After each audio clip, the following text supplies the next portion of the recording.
കോഴിക്കോട് നഗരത്തിൽ വൻ ലഹരി മരുന്ന് വേട്ട. രഹസ്യവിവരത്തെ തുടർന്ന് നടത്തിയ വാഹന പരിശോധനയിലാണ് സോഷ്യൽ മീഡിയ ഇൻഫ്ലുവൻസർ അടക്കമുള്ള പ്രതികളെ പിടികൂടി. കഞ്ചാവുണ്ട്, ഹാഷിഷ് ഓയിലുണ്ട്, LSD സ്റ്റാമ്പുണ്ട്. രാവിലെ 10-നും വൈകുന്നേരം 4 മണിക്കുമിടയിലായിരുന്നു കേരളത്തെ നടുക്കിയ കൂട്ടക്കൊലപാതകം.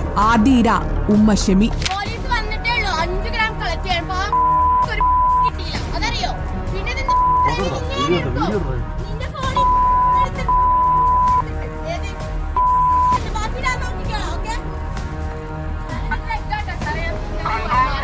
അമ്മയെ മകൻ കഴുത്തറത്തു കൊന്നു. ഗീതമ്മയാണ് മകൻ കൊന്നത്. നമസ്കാരം, ഞാൻ രമേശ് ചെന്നിത്തലയാണ്. കേരള യാത്രയിലേക്ക് സ്വാഗതം. കേരളത്തിൻ്റെ സാമൂഹ്യ സുരക്ഷിതത്വത്തെ ബാധിക്കുന്ന അതീവ ഗുരുതരമായ ഒരു വിഷയമാണ് ഞാൻ നിങ്ങളുമായി ഇന്ന് പങ്കുവെക്കുന്നത്. സംസ്ഥാനത്തെ 14 ജില്ലകളുടെയും അവസ്ഥകൾ മനസ്സിലാക്കിയാണ്, ചെറുപ്പക്കാരുടെ ഇന്നത്തെ പ്രതിസന്ധികൾ മനസ്സിലാക്കിയാണ് വാക്ക് അഗൻസ്റ്റ് ഡ്രഗ്സ് എന്ന പദയാത്ര ഞാൻ ആരംഭിച്ചത്. നമ്മുടെ പുതിയ തലമുറയെ ലഹരിയുടെ കരാളഹസ്തങ്ങളിൽ നിന്ന് മോചിപ്പിക്കുക എന്ന ലക്ഷ്യത്തോടെയായിരുന്നു ഈ പദ്ധതി ആരംഭിച്ചത്. പ്രതിവർഷം 25,000-ത്തിലധികം ലഹരി മരുന്ന് കേസുകൾ കേരളത്തിൽ റിപ്പോർട്ട് ചെയ്യപ്പെടുന്നു. ഇത് ഭയാനകമായ സാഹചര്യമാണ് കേരളത്തിൽ ഇന്ന് ഉണ്ടായിരിക്കുന്നത്. ലഹരിക്കെതിരെയുള്ള ഈ പോരാട്ടത്തിന് ദേശീയ തലത്തിലുള്ള പ്രാധാന്യം നൽകിക്കൊണ്ടാണ് വയനാട്ടിൽ വെച്ച് ശ്രീമതി സോണിയാഗാന്ധിയും ശ്രീമതി പ്രിയങ്ക ഗാന്ധിയും ഈ ദൗത്യത്തിന് ഐക്യദാർഢ്യം പ്രഖ്യാപിച്ചു. വയനാട്ടിൽ അവർ നേരിട്ടെത്തുകയുണ്ടായി, എൻ്റെ യാത്രയെ അഭിവാദ്യം ചെയ്യുകയുണ്ടായി.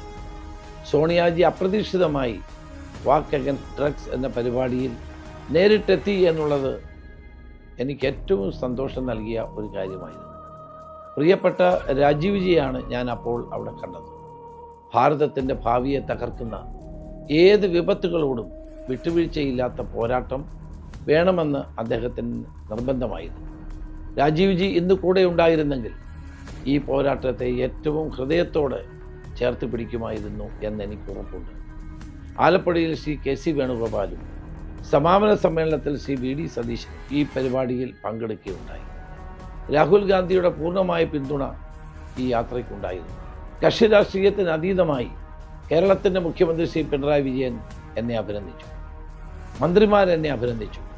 സാമൂഹ്യ ജീവിതത്തിൻ്റെ വിവിധ തലങ്ങളിലുള്ള ഉജ്ജ്വല പ്രതിഭകൾ അവരുടെ പിന്തുണ അറിയിച്ചു.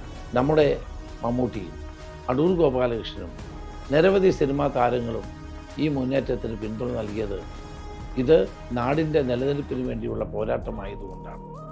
മമ്മൂട്ടിയെ ബ്രാൻഡ് അംബാസിഡറാക്കി മുൻപ് ഞാൻ നടപ്പാക്കിയ, ആഭ്യന്തര മന്ത്രിയായിരുന്നപ്പോൾ നടപ്പാക്കിയ ക്ലീൻ ക്യാമ്പസ് സേഫ് ക്യാമ്പസ് എന്ന ദൗത്യം വിദ്യാഭ്യാസ സ്ഥാപനങ്ങളെ ലഹരി വിമുക്തമാക്കുന്നതിന് വിഭാവനം ചെയ്ത ശാസ്ത്രീയമായ പ്രവർത്തന പദ്ധതിയായിരുന്നു. വൻപിച്ച മാറ്റമാണ് സ്കൂളുകളിൽ ഇതുണ്ടാക്കിയത്. സ്കൂൾ തലം മുതൽ സജ്ജീകരിച്ച ജാഗ്രതാ സമിതികളും നിരീക്ഷണ സംവിധാനങ്ങളും ഇന്നും ഈ രംഗത്തെ അടിസ്ഥാന മാതൃകയായി തുടരുകയാണ്.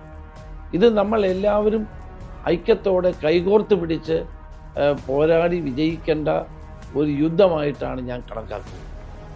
UDF മുന്നോട്ട് വെക്കുന്നത് കേവലം വാഗ്ദാനങ്ങളല്ല, മറിച്ച് കൃത്യമായ കർമ്മ പദ്ധതികളാണ്.